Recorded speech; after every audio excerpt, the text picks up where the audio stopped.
കോൺഗ്രസ് ചർച്ച അലസി നിലപാടിലുറച്ച് കെ സുധാകരൻ. നമസ്കാരം.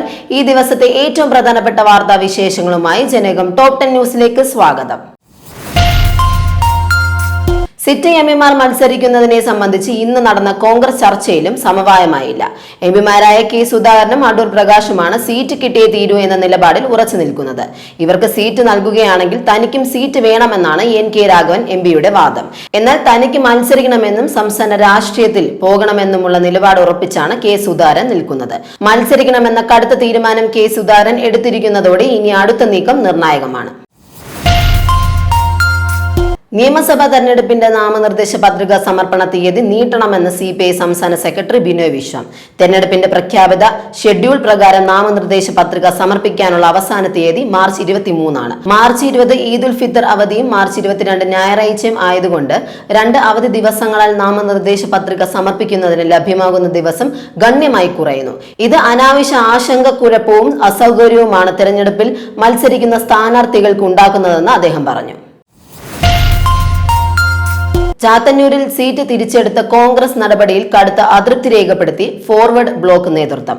കൊല്ലം സീറ്റായിരുന്നു പാർട്ടിയുടെ ലക്ഷ്യം. ചാത്തന്നൂർ നൽകുകയും പിന്നീട് അത് തിരികെ വാങ്ങുകയും ചെയ്തത് തങ്ങളെ അപമാനിക്കുകയാണെന്നാണ് നേതാക്കൾ ഇപ്പോൾ പറയുന്നത്. സീറ്റ് നിഷേധിച്ചതിൽ പ്രതിഷേധിച്ച് party general secretary G Devarajan ഡൽഹിയിലെത്തി രാഹുൽ ഗാന്ധിയെ നേരിട്ട് കണ്ട് പ്രതിഷേധം അറിയിച്ചേക്കും. ശബരിമല സ്വർണ്ണ മോഷണ കേസിൽ സ്വർണ്ണ വ്യാപാരി ഗോവർദ്ധന് ജാമ്യം നിഷേധിച്ചു. കൊല്ലം വിജിലൻസ് കോടതിയാണ് ജാമ്യ ഹർജി തള്ളിയത്. ശബരിമല സ്വർണ്ണ കവർച്ച കേസിൽ ബെല്ലാരിയിലെ സ്വർണ്ണ വ്യാപാരിയായ ഗോവർദ്ധന്റെ ഇടപാടുകളിൽ അന്വേഷണം തുടരുകയാണ്. 2025 ഡിസംബർ 19 കേസിൽ ഗോവർദ്ധൻ അറസ്റ്റിലായത്. ഇസ്രായേൽ പ്രധാനമന്ത്രി ബെഞ്ചമിൻ നെതന്യാഹുവിന്റെ ചിത്രം പങ്കുവച്ച് പ്രധാനമന്ത്രിയുടെ ഓഫീസ്.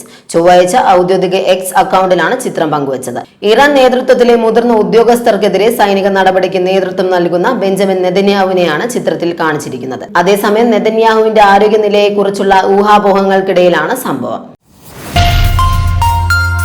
ഇറാന്റെ supreme national security council secretary Ali ലാരിജാനിയെ മിസൈൽ ആക്രമണത്തിൽ കൊലപ്പെടുത്തിയതായി ഇസ്രായേൽ അവകാശപ്പെട്ടു.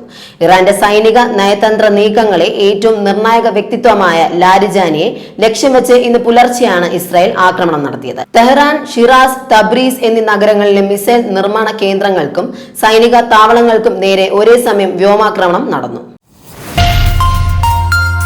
പാർട്ടിക്കെതിരെ രംഗത്ത് വന്ന ജില്ലാ സെക്രട്ടേറിയറ്റ് അംഗം TK ഗോവിന്ദനെ CPIM പുറത്താക്കി.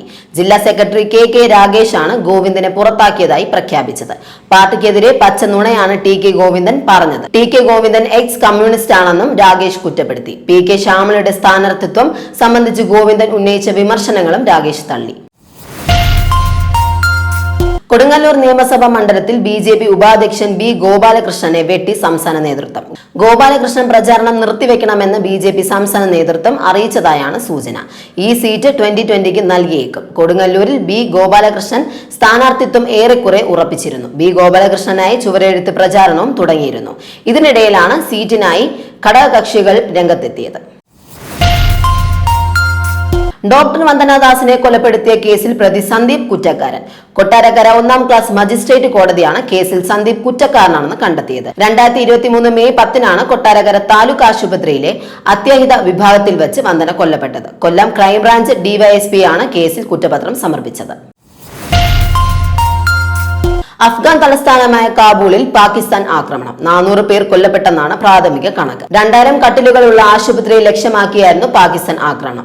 മരണസംഖ്യ ഇനിയും ഉയർന്നേക്കാമെന്നാണ് സൂചന. എന്നാൽ അഫ്ഗാൻ സർക്കാരിന്റെ ആരോപണങ്ങൾ പാകിസ്ഥാൻ നിഷേധിച്ചു. ജനകം ടോപ്പ് 10 ന്യൂസിലൂടെ വീണ്ടും കാണാം. കൂടുതൽ വാർത്തകൾക്കും വിശേഷങ്ങൾക്കുമായി ജനകം വെബ്സൈറ്റ്, YouTube ചാനലുകൾ സന്ദർശിക്കുക.